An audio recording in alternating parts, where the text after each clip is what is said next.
this is our 150-gallon discus tank. Oh yeah. And then I'll just start we'll just start saying stuff. Be like, we have about 10 discus in here, and we have a lot of filtration and 4 heaters, and then I'll start. Yeah. All right. Did you start recording? Did I start recording? Yeah. Yeah, I've been recording for about 22 seconds. All right.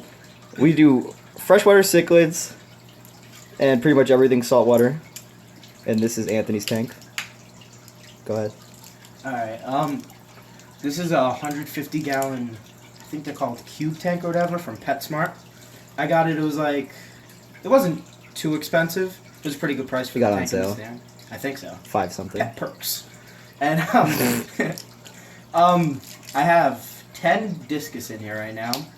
Feed them. Okay. Put food in. I feed them bloodworms, by the way. There. Sorry, guys.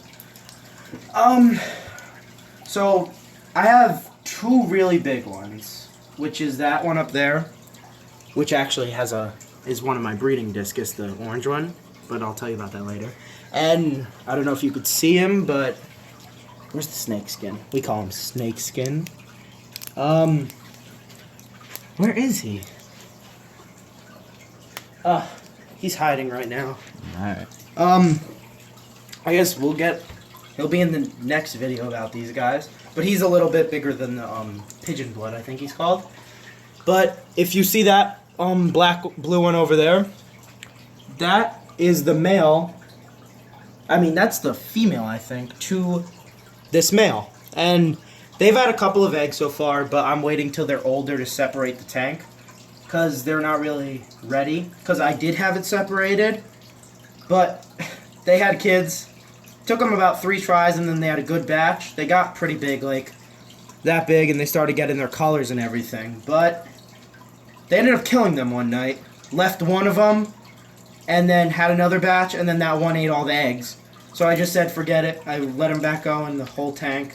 And now in about, I'm going to say half a year, I'm going to try again and see how it goes, because I could sell them for a lot.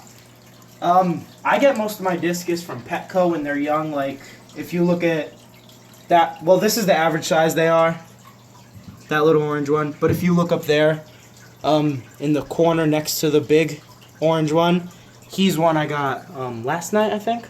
And he's like, he's a $40 at Petco instead of like $100 at like some crazy aquarium who wants a lot for them. They're not that hard to take care of. As you see, I have 10 ones living. At one point, I actually had about 25 of them in this tank, but me and my dad left bloodworms out, and then we fed them, not knowing that the bloodworms were bad. We came home, and it was like half of them were dead, and it was just terrible. But, so then after that, I actually had stingrays in this tank at one point, but that's a whole nother story. After most of them died, we ended up not really restocking too much. We kept the ones like him, the big one, the big pigeon blood, I've had since he was about, I'd say, the size of the one I got yesterday. And at one point I had 15 discus in a 20-gallon tank, and I had good filtration, and they all did fine, and then I ended up upgrading them because I loved how they looked to a 55-gallon tank. And again, they all did fine. I had stingrays in this tank. At one point I had, just take a video of the room, I had 22 tanks in this room.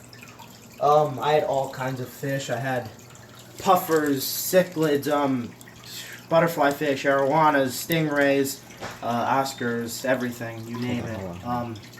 Just start playing. Alright, whatever. He just went through. Okay, go ahead. Alright, and I had pretty much,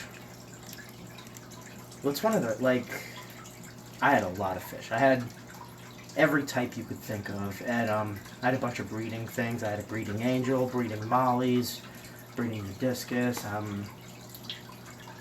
anything you could think of, but I ended up getting rid of all those because it was just way too overwhelming.